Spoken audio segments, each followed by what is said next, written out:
2 years ago, my wife, a 37-year-old female, and I, a 39-year-old male, decided to foster. We have 3 children and felt terrible that there were kids out in the world who needed a loving home.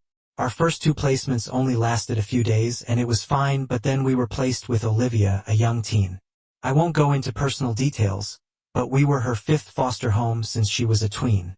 My wife and I literally tried everything to help, but she was rebellious. She ran away, broke things, stole things, and lied. She lied so much it was insane. It was months and months of this. Just when we thought things were getting better, she would ruin it. The 6th time she ran away, we had enough. We asked to have her removed. She said, "I knew you didn't care. I knew you didn't want me. You just wanted the money." My wife and I lost it. We reminded her how we listened to her, took her places she wanted to go, and encouraged her. We told her we didn't spend a dime of the foster care money. Instead, we saved it for her so she could have money when she turned 18. We showed her the bank account with thousands of dollars in it and said that when she's 18, she can still have it. At that point, she realized we cared, but it was too late. She went back into the system, and we're not sure what happened. Life went on. We had another baby and moved a few miles away. Last Saturday night, my wife received a call from Olivia, now a young teen. She put it on speakerphone. Olivia apparently ran away from another foster home and had been living on the streets for days. Eventually, she made it to our old neighborhood. I told her that we moved. She asked us if we could pick her up from a certain location and if we could take her in. She was crying, saying that she loved the kids. She missed my wife's cooking, and she wanted me to teach her how to play piano. I started teaching her as a way to bond. I felt bad for her, but taking her back was impossible. We feared she would run away again, so we told her we would be there. We called the police instead, and they took her in. A few days later, the police contacted us, saying Olivia's foster parents were pressing charges. She stole a few things. Also, Olivia had a vape with spice in it. We were told that she would probably go to juvenile detention until she's 18. This is what we were told. Unsure if it will happen. They asked if we wanted any updates and we declined. We also asked them not to have her contact us again. Today we talked to some friends about this. While some agreed with us, a few called us monsters. One of our friends said, "I would have scooped that baby up and kept her legally. There was nothing we could do. Am I the idiot for not picking up my former foster daughter in the middle of the night? Not the idiot, but man oh man, what a gut-wrenching situation for you. Having worked with kids like this who end up on the street, the reality is this: her needs far outweighed your skill sets. You don't have the training or skill sets to foster a kid like that. Neither do any of your circle. That baby needs way more than being scooped up and kept. Just to let you know, you already did that. She will require a full panel of professional support and service. Only she can decide if she wants that. Still gut-wrenching for you and your wife, but she has to want help and support. Otherwise, nothing will be accomplished. You said everything I wanted to with her, having been through 5 fosters in just 2 years at such a young age. Some deep issues predated OP's involvement and would and will need years of therapy to overcome, given the circumstances. They did their best in that situation with what they knew. Going to go against the grain and say you are the idiot. You shouldn't have fostered that girl if you weren't prepared for her to act out.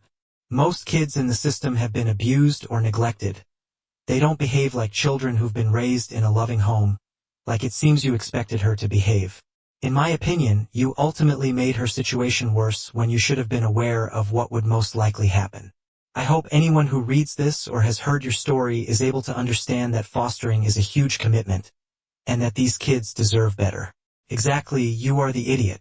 So we told her that we would be there. We called the police instead, and they took her in. Yes, you're an idiot. So it isn't okay for her to lie, but it's okay for you to lie? Heck no, you have to follow the same rules that you expect from others.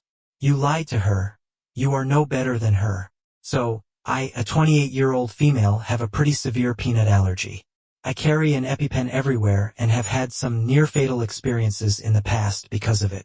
Because of this allergy, I'm super careful about where I go and what I eat. This is where the controversy started. My friend Sarah, a 30-year-old female with 3 kids, a kindergartner, a pre-tween, and a tween, is convinced that I'm being too dramatic about my allergy. A few weeks ago, I visited her place for a casual play date and coffee. She was making a peanut butter sandwich for the kids, and I reminded her again about my allergy. I even told her I'd be super careful and would help with the kids' snack arrangements, so I wouldn't be around anything unsafe. Well, Sarah seemed to completely not care. She gave the kids peanut butter cookies and said, "Oh, it'll be fine. Just don't eat them."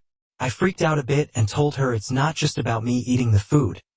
It's about cross-contamination and accidents that can happen. She rolled her eyes and said, "You can't live in a bubble."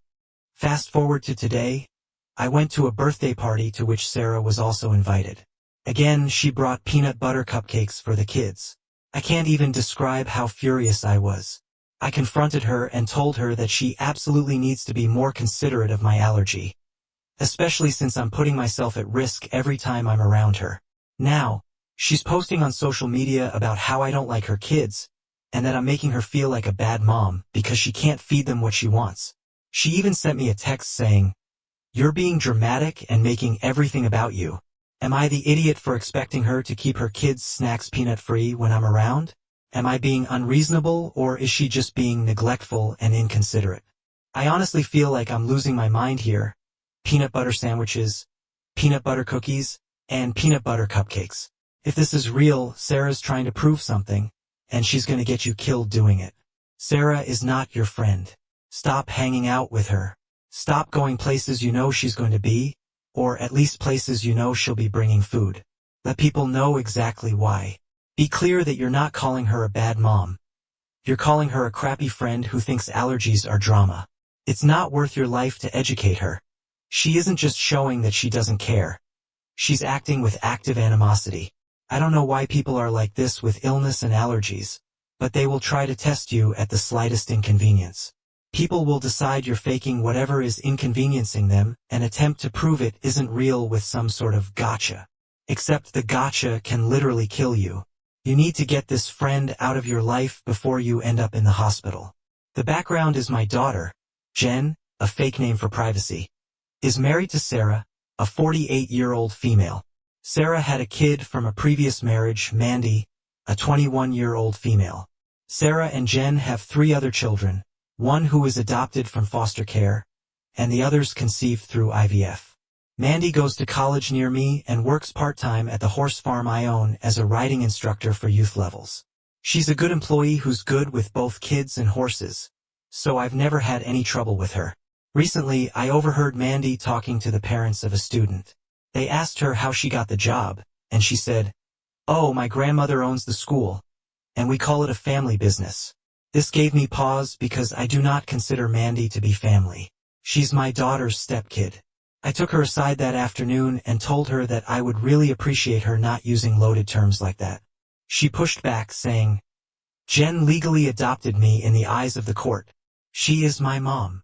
I told her that the eyes of the court are one thing, but still, family means something else to me personally. While I appreciate the hard work she puts in, we don't share a blood connection. I don't consider her family, just a trusted employee. She started challenging me, asking if I considered her adopted sibling to be family. I was honest and said no. None of Sarah's children are family to me, as we share no blood relation. She went off, but I kept things professional and ended the conversation well.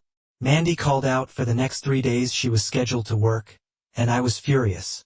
About a week later, she called to tell me she found another job. She also said she'd worked for less money than she could have made because she thought we were family. She now plans to look into getting a lawyer for wage theft, which I'm confident she doesn't have a case for, as I paid her for all her shifts. I tried to talk to Jen and Sarah about this, but Mandy had already gotten to them. They were pretty frosty and not interested in having the conversation about Mandy's behavior being completely out of line. I don't feel as if I'm in the wrong. I was honest.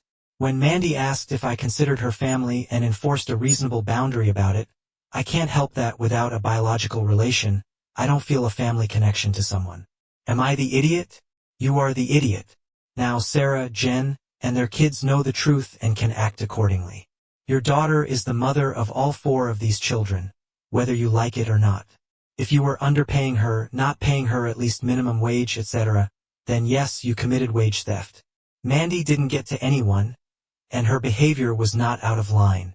She told her parents what you said, and they decided you were not worth their time or attention. They do not need to expose their children to your behavior. Absolutely.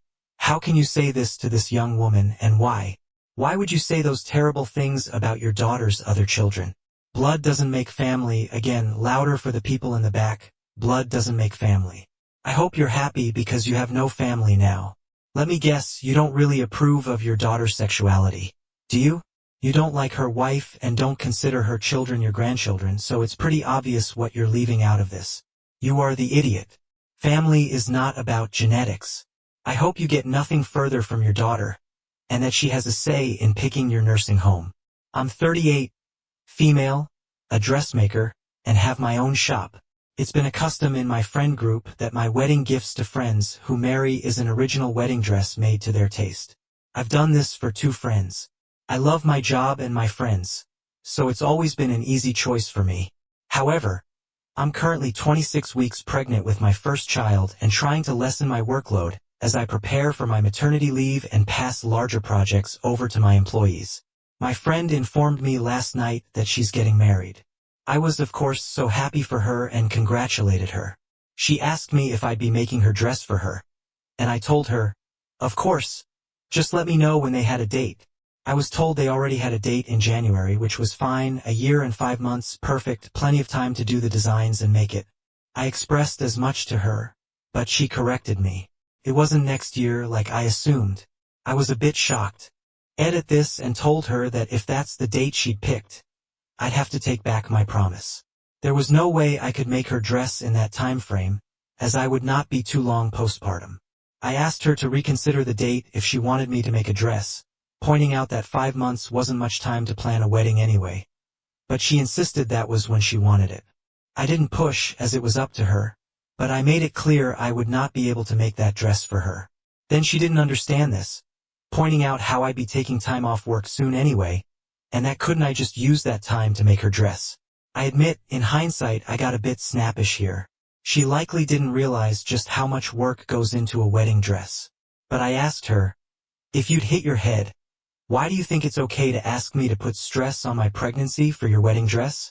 She's been putting messages in the group chat, calling me out for it and saying that it's easy to tell who my favorites are. She claims that it's clear her feelings are hurt. I'm annoyed, but also feeling a bit regretful about this. I can't trust my employees to make a wedding dress without me, as their skill level isn't up to that. But maybe I could have a rehearsal dinner dress made for her, or even a reception dress, to soothe the hurt of her not getting the custom dress she wants. So, in fact, you offered her an incredibly generous gift that will take you a great deal of work. You advised her that this amount of work needs a certain time frame, and the ungrateful idiot has the nerve to demand that you do it in a time frame you can't accomplish, while on maternity leave and recovering from the birth of your baby. You are in no way an idiot here. She is though, and I suggest that given her attitude, she does not deserve a dress from you. Quit feeling guilty. She's not the kind of friend you should be making a dress for, even if you could.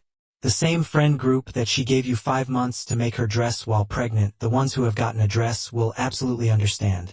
Sounds like it's time to stop gifting free wedding dresses. I would make a public post about it.